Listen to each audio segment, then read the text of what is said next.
एक भी काम, मैं तो मेरे से पहले जो विधायक बने उन लोगों का मेरे ऊपर एहसान है।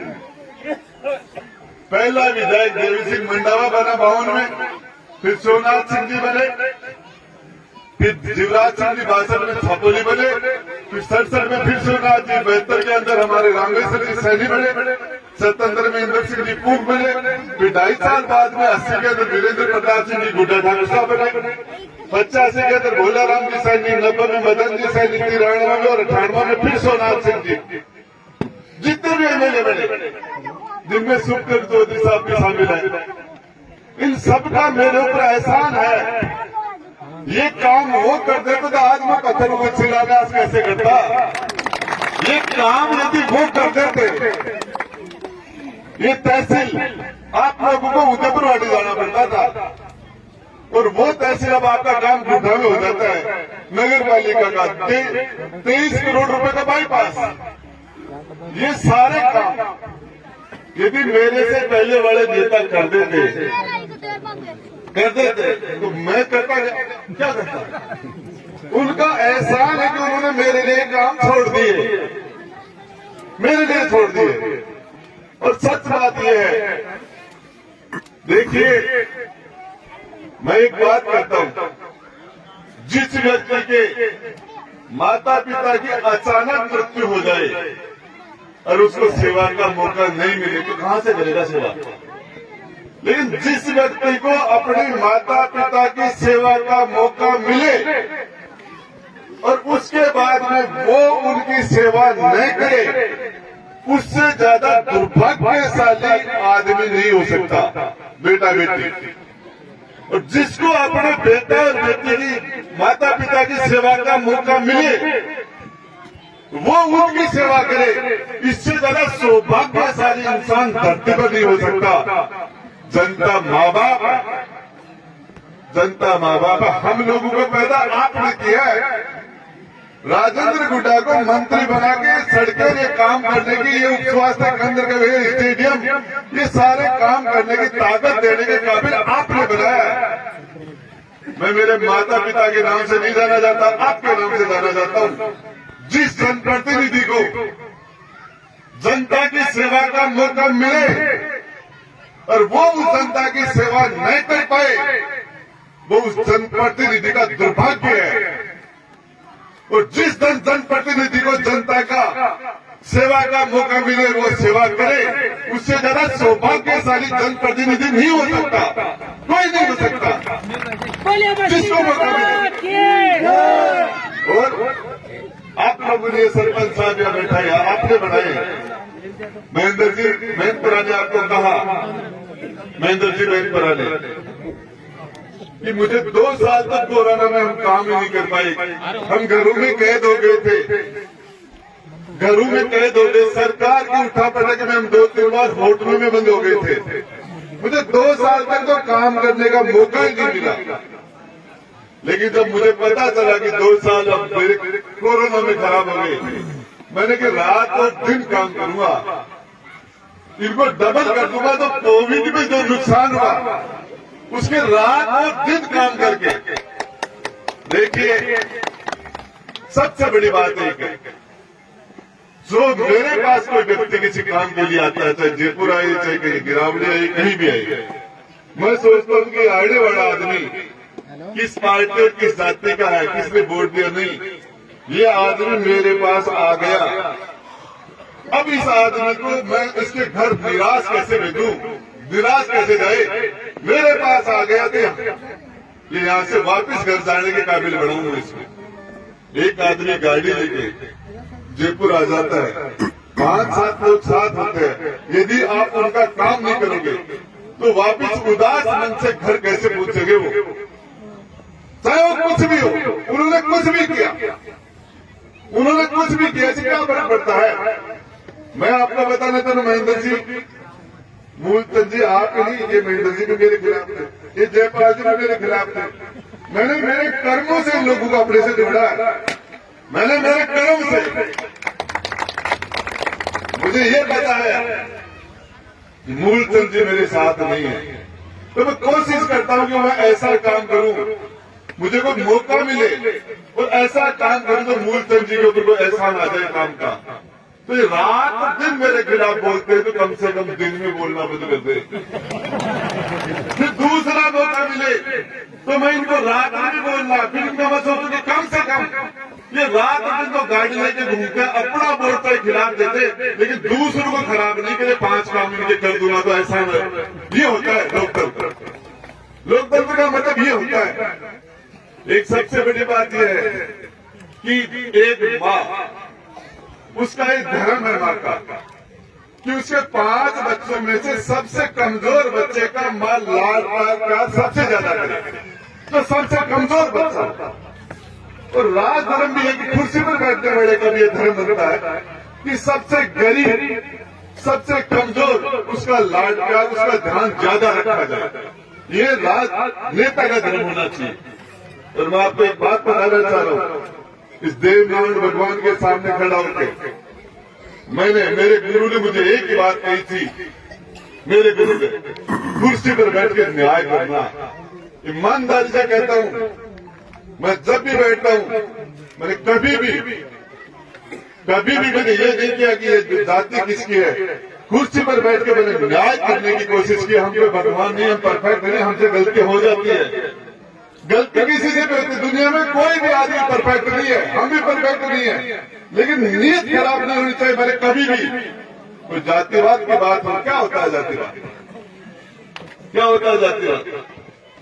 बीकानेर के महाराजा गंगा सिंह ने वहां से हिमालय का पानी लाके पंजाब और हरियाणा के, पंजाब और गंगानगर और हनुमानगढ़ के किसानों की तकदीर बदल दी थी आजादी से पहले। और न्याय के लिए अपने बेटे कुंवर विजेंद्र सिंह को फांसी पर लटका दिया था न्याय के लिए एक बाप ने। दूसरे दिन उस राजा ने उसी बेटे के नाम से हॉस्पिटल की नींव रखना था, महाराजा गंगा सिंह। तो हॉस्पिटल की नींव रख रहा था तो राजा के आंख से आंसू आ गए। मंत्री ने कहा कि राजन, कल तो आपके आगे लाल थी गुस्से में, आज आपके आंसू से आंसू क्यों आ रहे हैं। बोले कल फांसी लगाने वाला राजा था और आज हॉस्पिटल की नींव लगाने वाला एक बाप है। आज उसी बीकानेर के पीबीएम हॉस्पिटल में, आज उसी हॉस्पिटल में जिसकी नींव महाराजा गंगा सिंह ने लगाई, उसके अंदर आज पंजाब, हरियाणा, राजस्थान के कैंसर के पेशेंट जाते हैं, इलाज कराते हैं। अच्छा काम जिसने भी किया लोग उसको याद करेंगे, जिसने भी अच्छा काम किया। आज कोई कुछ भी हो जाए, इस रामपुरा गांव का भी अवेले बन जाता था, अंग्रेजी मीडियम 12वीं का स्कूल नहीं बनता। लेकिन जब मुझे पता चला कि 4 गांवों के बीच में ये गांव उपेक्षित रह गया, ये जगह उपेक्षित रह गई, आसपास के गरीब लोग, तो मैंने, जैसा कि हमारे पवन जी प्रधान कह रहे थे, देखिए ये तो सार्वजनिक काम। मैं मेरे सभी बड़े और छोटे भाई को एक बात बताना चाह रहा हूं। मैं जब आज से 4 साल पहले आपके पास आया चुनाव में, मैंने आपको कहा था कि मैं कमजोरी में हूं, मेरे विरोधी जिनकी पार्टी भी बड़ी है और उनकी जाति भी बड़ी है, और मेरे पास पार्टी भी 1100 वोट की पार्टी है और मेरी जाति भी कोई बड़ा समाज नहीं है, मैं कमजोरी में हूं। तो यहाँ के सभी समाज के लोगों ने मुझे ताकत दी थी।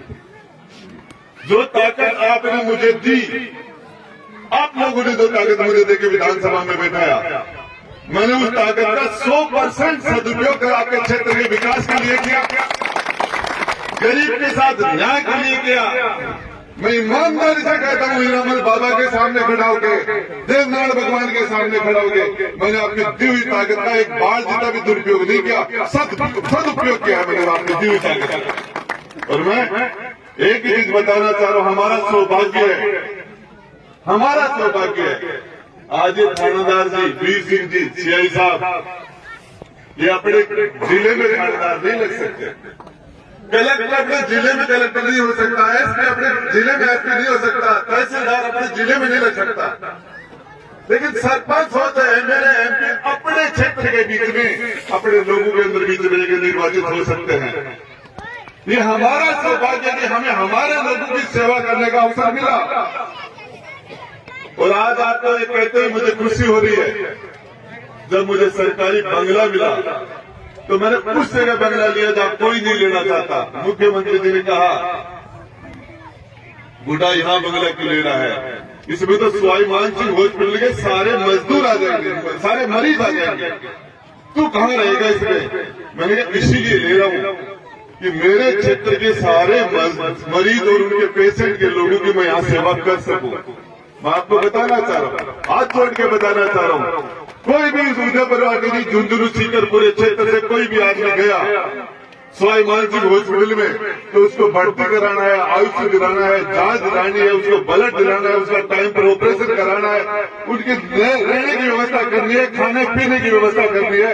इसके लिए मैंने पूरी ताकत से मैं ये कोशिश करता हूं। 4-5 आदमी छोड़ रहे, ऐसा कोई दिन नहीं होता जिसके लिए 10 से 15 फोन सवाई मानसिंह हॉस्पिटल या दूसरे डॉक्टर को नहीं करूं। मेरे कहने से जो ऑपरेशन 1 महीने बाद में होने वाला हो, एक महीने पहले हो जाता है। मेरे कहने से जो आईसीयू सीरियस पेशेंट पर नहीं मिल रहा हो, आईसीयू वेंटिलेटर मिल जाता है उसको, आईसीयू कमरा मिल जाता है उसको। मेरे कहने से उसकी जांच जल्दी हो जाती है, मेरे कहने से।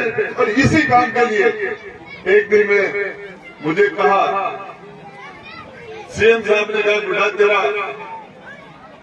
तेरा अजमेर डिवीजन के अंदर राजस्थान में तेरा पहला नंबर है। मैंने कहा किसी में, बोले बिजली की चोरी में, बिजली की चोरी में। तो हकीकत यह है कि मैंने कभी भी कोई 20 आदमी के लिए इधर घूमता, मुझे मिल जाता भैया बताना, ये थोड़ी बताओ कहां जाएगा। मैंने एक जगह भी आज तक ये पक्ष है, ये विपक्ष है, ये तेरा है, ये मेरा नहीं, जीतने के बाद सेवा करे और उसके बाद में चुनाव के बाद में जो तेरा करेगा मेरा करेगा उसका काम है, हम हमारा करेंगे। लेकिन मैं एक ही चीज बताऊं, यदि ये जाति का गणित नहीं हो, जातिवाद की बीमारी नहीं हो, तो मेरे सामने कैंडिडेट नहीं है।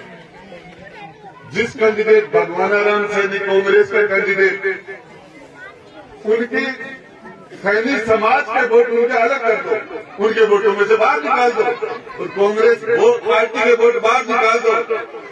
भगवानाराम सैनी के पास 25 वोट जेब में नहीं है, 25 जेब में नहीं है। और हमारे चौधरी साहब सुखकुंड जी की बीजेपी और जाट समाज का वोट अलग कर दो, उसके बाद में वोट उनके पास भी नहीं है। 1100 वोट आए थे वीरेंद्र सैनी के 2013 में बसपा के कैंडिडेट के, 1100 वोट के पार्टी का कैंडिडेट हूं मैं। और मेरी जाति और मेरी पार्टी के वोट अलग कर दो, 50,000 भाई राजेंद्र बता गया। और थाने बेरोगे ना, बैठो बैठो आने जपा लिया, फूल फेंक फेंक के आने से आज से मेरा ही अगर सोच रहे मंत्री यही छेड़ा रखो ना, 5 साल बाद में अभी चेपा जा।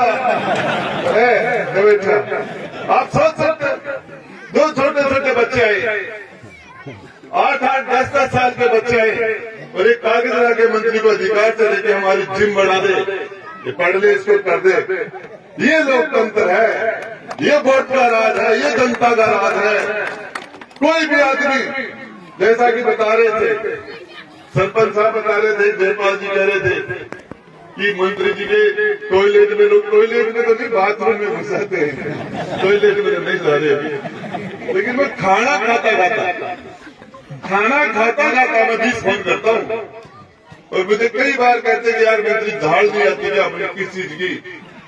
मेरी आवाज में जो ताकत है, 33 कलेक्टर, 33 एसपी, सारे सेक्रेटरी राजस्थान के अंदर 671 IAS और IPS अधिकारी हैं, उनमें